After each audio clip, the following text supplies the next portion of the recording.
Hola, buenas. Hoy tenemos a Sergio Solsona, un experto en temas de templarios, de leyenda artúrica y apasionado de ciertas zonas de maestrazgo, que nos va a hablar sobre todos estos temas. Entonces, paso a presentarle ahora mismo. A ver, ¿qué tal, Sergio? ¿Cómo estamos? Hola, ¿qué tal? Buenas tardes. Muy bien, aquí Bueno, pues encantado. nada, muchas gracias. Me gustaría que te presentaras primero, ¿vale?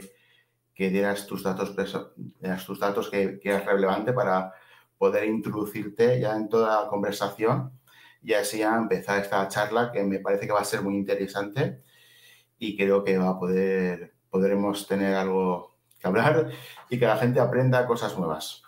Pues bueno, Sergio, dime cómo llegas a todo esto, dime de dónde vienes y a dónde vas. Aquí. Bien, eso es difícil, esa pregunta es difícil.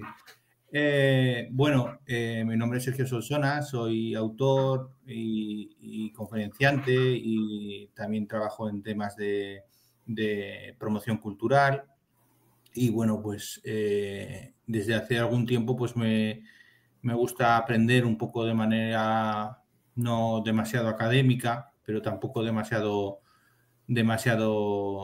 imaginativa, pues temas como, por ejemplo, pues el maestrazgo, este territorio que hay entre las provincias de Teruel y Castellón, y luego últimamente pues he estado Sí.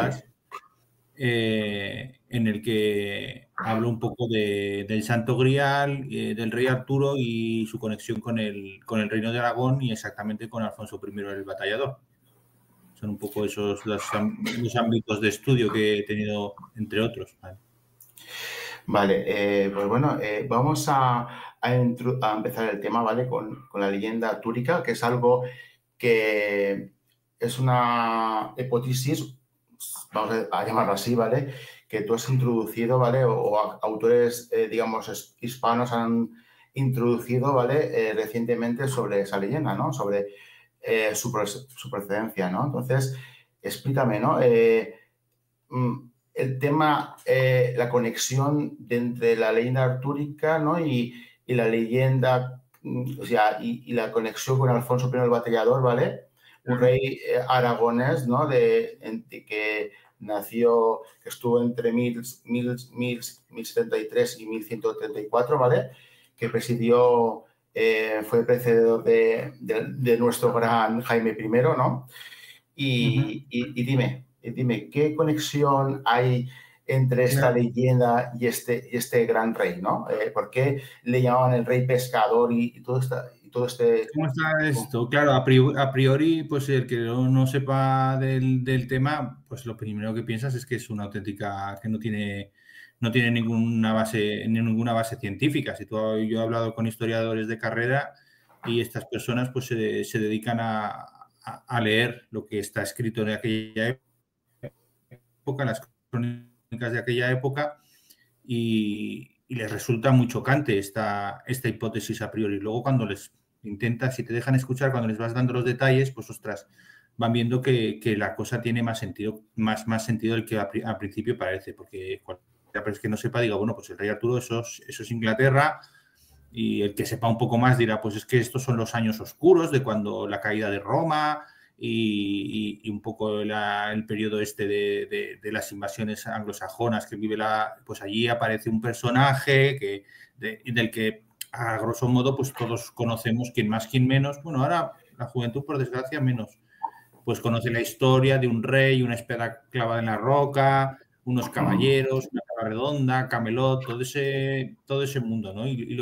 Generalmente, pues eso se encuentra en Inglaterra, perdida en estos años oscuros después del Imperio Romano, y la mayor parte de todo esto, del Grial, de todo este mundo caballeresco, es pura fantasía, no tiene ningún sustrato material. Eso es lo que está hoy, dijéramos, establecido. El Santo Grial no existe, Camelot no existe, el rey que viajaba con una tabla redonda junto a 12 caballeros tampoco.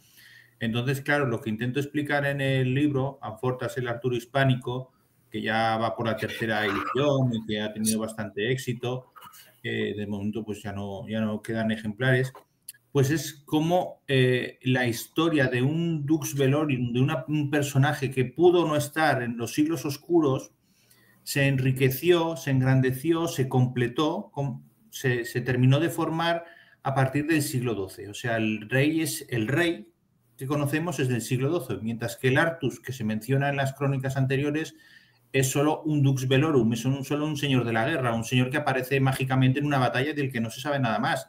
Sin embargo, el rey de la tabla redonda que aparece en el siglo XII, ¿vale? Muy importante estas fechas, tiene un montón de detalles y un montón de autores lo cuentan y te dan nombres de los caballeros que no saben de dónde salen y empiezan a contar unas historias que no encajan en Inglaterra y que no las encuentran nunca en Inglaterra. Entonces, ya existía un rumor, ya llevo una década estudiando este tema, que claro, por este miedo que tenemos a la literatura caballeresca, porque no sé quién nos dijo que eso te puede llevar un poco a la locura, y en España pues nadie Sí, bueno.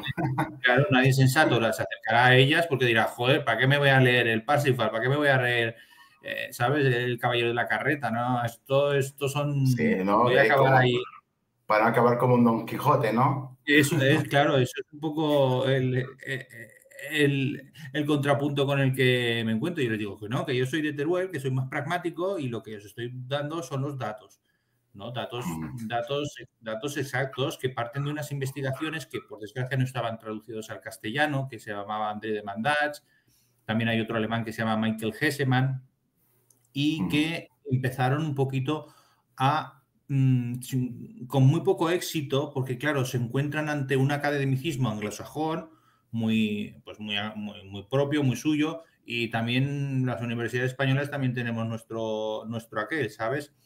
Entonces esos libros pasaron desapercibidos, ni se tradujeron, me molesté en intentar traducir parte de ellos, en seguir investigando, y estas personas postulaban que gran parte de esta literatura, este rey, se estaban influenciando por la figura de un rey que se llama Alfonso I el Batallador, que en principio pues, fue el conquistador de Zaragoza, se conoce por esa gesta, pues cuadruplicó el tamaño de lo que es Aragón, dijéramos, lo sustentó durante mucho tiempo, y Alfonso tenía un nombre en occitano, o sea, una especie de variante de catalán antiguo, ¿vale?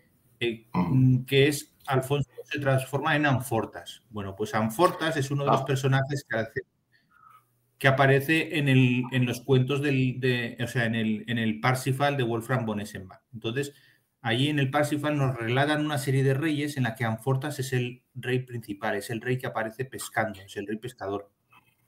Entonces, a partir de ahí voy tirando del hilo. Te quería hacer una pregunta. Según tengo entendido o he leído, ¿no? El tema este de Amfortas, hay autores que lo asocian a que en las monedas que este rey podía acuñar, ¿vale? Se ponía, podía poner lo que se llamaba Alfonso Tetur Rex, ¿no? Entonces, a lo mejor, según estos autores, llegó esas monedas a como era el reino aragonés, era tan importante en la época medieval, podía haber llegado a otros reinos y con el desgaste de las monedas, ¿no? Llegar así, ¿no? Entonces, a lo mejor de ahí puede derivar, sí, ¿no? El Amfortas, las monedas, ¿no? sí, más o menos. Alfonso I lo conocen en toda Europa, no necesitan las monedas, ¿vale? Porque está viniendo gente a repoblar la Hispania conquistada, todo el mundo está hablando de él, las casas reales están conectadas, no es que sean las monedas en sí, ¿vale? Él acuña las monedas como Anfus Rex, de ese Anfus Rex pues también pudo derivar este Amfortas, o sea, un poco en esta tradición lenguaje occitano y también en esta acuñación de la moneda como hecho que podemos decir arqueológico. Anfus Rex pues sería Amfortas, ¿vale? Y si él mismo lo está poniendo en las monedas, pues es un signo inequívoco de que el Parsifal, que es una obra que se escribe a principios del siglo XIII, muy extensa, la que luego de esa deriva la ópera, ¿vale? Pues en esta nos cuentan toda una dinastía de reyes que se encuentra un personaje que se llama Parsifal o Perceval, ¿vale? En la versión anterior francesa, que llega a una corte mágica en la que aparece un grial, ¿vale? Y en el que el rey Arturo en esta epopeya es un personaje muy secundario, aparece muy poquitas veces, ¿vale? Tanto en el Parsifal.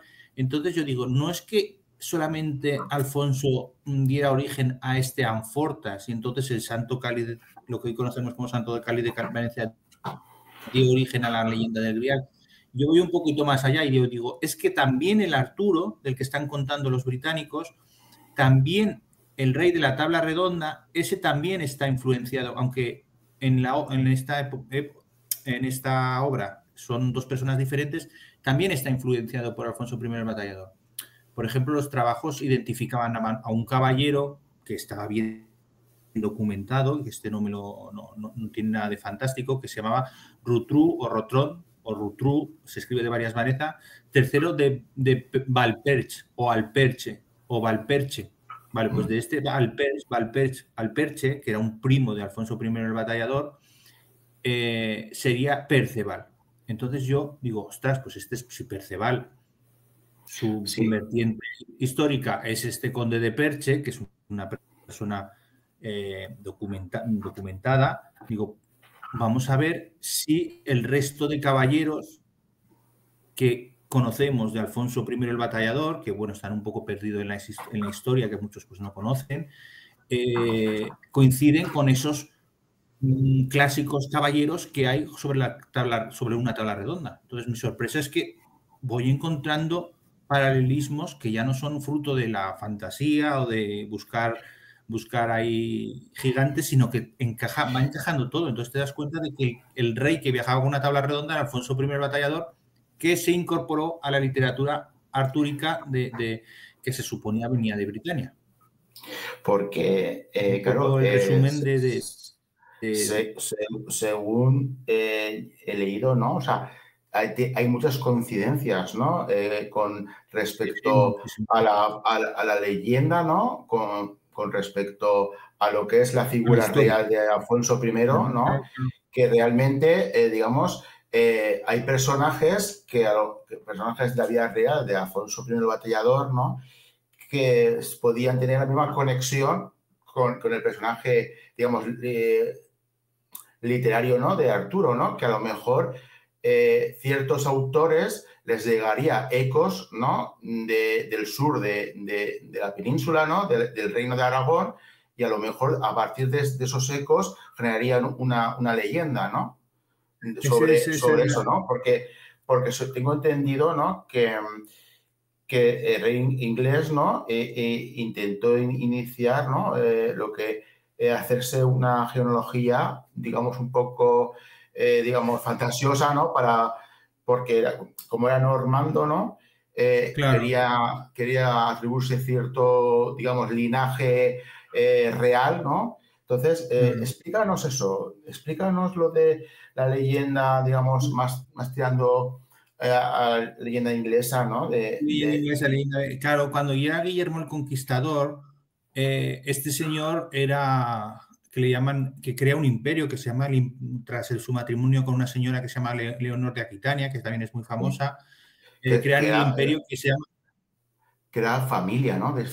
La familia... No, era su mujer, era la antigua mujer del rey de Francia. Bueno, ahí hay un triángulo amoroso un poco de estos que están todos conectados entre sí, puede ser un poco... Pero vamos, Guillermo el Conquistador conquista toda la isla británica y es el primer monarca fuerte después de toda una serie de la heptarquía, las invasiones vikingas, en las que se nombra como rey de... Entonces, claro, él no tiene legitimidad, incluso porque sus orígenes nobiliarios eran bastante bajos, incluso él era un hijo bastardo ¿vale? Entonces, para autolegitimarse, pues necesitan la figura de un rey. Y el rey que en aquel momento todo el mundo conoce, porque gracias a sus victorias, a que iba siempre primero en la batalla y a que le acompañaron un montón de personas venidas del resto de caballeros, venidos del resto de Europa a luchar con él, porque era como una cosa de prestigio el haber combatido durante esos años con el batallador, Pues entonces coge esa figura, la de sus caballeros, y la agranda y paga dinero, se gasta una suma de dinero en que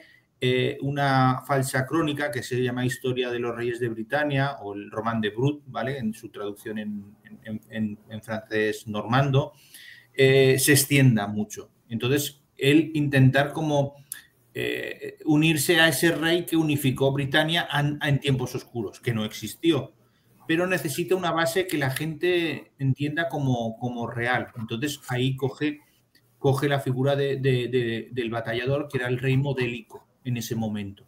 Y entonces sus caballeros, pues Perceval, Galvén, Bors, todos estos son las versiones idealizadas de Alfonso I Batallador. Y un poquito buscando más, pues encuentro quién pudo ser el Merlín histórico, un poco quién puede ser la Dama del Lago. O sea, que ese mundo fantástico es la península ibérica, es el península ibérica en este momento, que ellos transforman en un mundo este caballeresco fantástico de las crónicas que hablan del rey Arturo. Entonces, es ahí la gracia de descubrir personas que tú no conoces en la historia, porque si no eres especialista no sabes quién es Gastón de Bear, pero vas viendo que, oye, es que encaja todo, es que todo tiene un viso y además cuando viajas a los lugares, como afortunadamente pues la península tenemos lugares del románico tan espectaculares, puñetas, es que este mundo encaja aquí. No tienes que poner una pantalla de croma si haces una película sobre el rey Arturo y la grabas en todo el norte de España con el románico, los castillos y tal. Es que está con los lagos, las cataratas, está aquí este mundo.